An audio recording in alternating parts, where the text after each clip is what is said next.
ಬಂಟ್ವಾಳದಲ್ಲಿರುವ ಇಂದಿರಾ ಕ್ಯಾಂಟೀನ್ನ ಗುತ್ತಿಗೆದಾರರು ಕಾರ್ಮಿಕರಿಗೆ ಸಂಬಳ ನೀಡಿಲ್ಲ ಎಂದು ಕಾರ್ಮಿಕರು ಕ್ಯಾಂಟೀನ್ಗೆ ಬೀಗ ಹಾಕಿ ಪ್ರತಿಭಟನೆ ನಡೆಸಿದ್ದಾರೆ. ಕಳೆದ 5 ತಿಂಗಳಿನಿಂದ ಇಲ್ಲಿ ದುಡಿಯುವ ಕಾರ್ಮಿಕರಿಗೆ ಹೊರಗುತ್ತಿಗೆ ವಹಿಸಿಕೊಂಡ ಗುತ್ತಿಗೆದಾರರು ವೇತನ ನೀಡದೆ ಸತಾಯಿಸುತ್ತಿರುವುದಲ್ಲದೆ ದರ್ಪದ ಮಾತುಗಳ ಮೂಲಕ ಮಾನಸಿಕವಾಗಿ ಹಿಂಸೆ ನೀಡಿದ್ದಾರೆ ಎಂದು ಇಂದಿರಾ ಕ್ಯಾಂಟೀನ್ಗೆ ಕಾರ್ಮಿಕರು ಆಗಸ್ಟ್ 6ರಿಂದ ಬೀಗ ಹಾಕಿದ್ದಾರೆ. ಲಾಕ್ಡೌನ್ ಅವಧಿಯಲ್ಲಿ ಕೂಡ ಜೀವದ ಹಂಗು ತೊರೆದು ಬಡವರಿಗೆ ಕಷ್ಟವಾಗಬಾರದೆಂದು ನಾವು ಊಟ ನೀಡಿದ್ದೇವೆ, ಆದರೆ ನಮ್ಮ ಕಷ್ಟದ ಬಗ್ಗೆ ಯಾರೂ ಕೂಡ ತಲೆಕೆಡಿಸಿಕೊಂಡಿಲ್ಲ ಎಂದು ಕಾರ್ಮಿಕರು ತಮ್ಮ ಅಳಲನ್ನು ತೋಡಿಕೊಂಡಿದ್ದಾರೆ.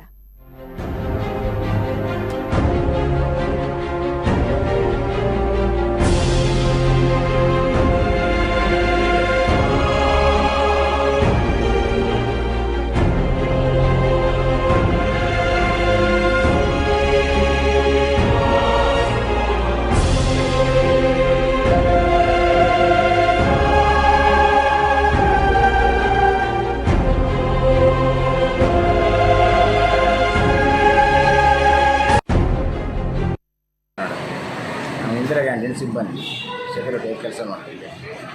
2-3 ವರ್ಷ ಆಗ್ತಾ ಬಂತು. ಈಗಂದರೆ ನಮ್ಮ ಭಾರಿ ಕಷ್ಟದಲ್ಲಿದ್ದೇವೆ. ಸಂಬಳ ಬರೋಕ್ಕೆ 4-5 ತಿಂಗಳಾಯಿತು. ಹಾಗೆ ಹೇಳುವಾಗ ಇವತ್ತು ಬರ್ತದೆ ನಾಳೆ ಬರ್ತದೆ ಅಂತ ಹೇಳ್ತಾ ಇದ್ದಾರೆ. ಬರುವ ಕಾರಣ ಇಲ್ಲ. ನಮಗೆ ಲಾಕ್ಡೌನ್ ಟೈಮಲ್ಲಿ ಆಗಿ 2 ತಿಂಗಳು ನಾವು ಈಗ ಫ್ರೀಯಾಗಿ ಸರ್ಕಾರ ಇದು ಮಾಡಿತ್ತು. ನಾವು ನಮ್ಮ ಜೀವದ ಆಸೆ ಬಿಟ್ಟು ಬಂದು ಇಲ್ಲಿ ಕೆಲಸ ಮಾಡಿ ಎಲ್ಲ ನಾವು ಬಡವರಿಗೆ ಸೇವೆ ಮಾಡಿದ್ದೇವೆ.